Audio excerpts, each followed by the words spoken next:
Haksanate hangin chane min ka chia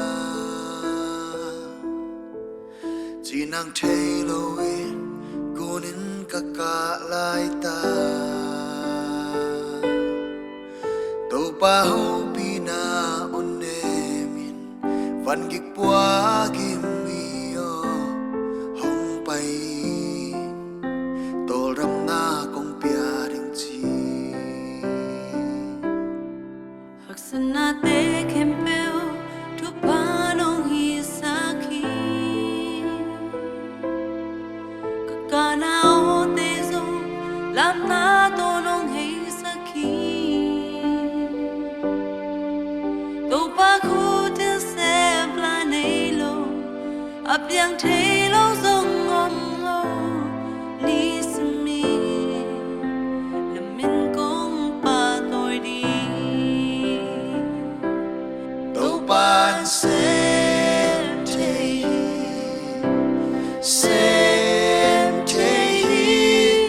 Sep so long nay lo sina so in a toki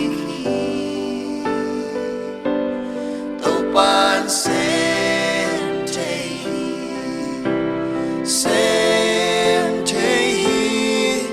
lung kham quay na te wal so na to hong hei sa hi Dam lo te dam na pia hi Visit te tu pia hing ik sa hi Soang pi ban tui pul sa hi Tui kha khung sa hi Topa'n Sem Thei Dam lo te dam na pia hi Visit te tu pia hing ik sa hi Soang pi ban tui pu sa hi Tui kha khung sa hi Topa'n Sem Thei Topa'n Sem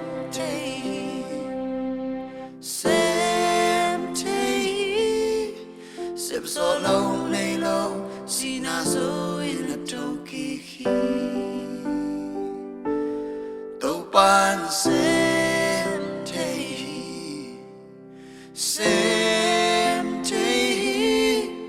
lung kham quay na te qual so na to hong hei sa hi Topa'n hong sem ni la men na teng a be chiang ni Tel solo amma sia to Topa'n cây hong hiel ding i lam hong lạc ding i aman hong om pi den di inale pinato anisi minna lam hong pi den di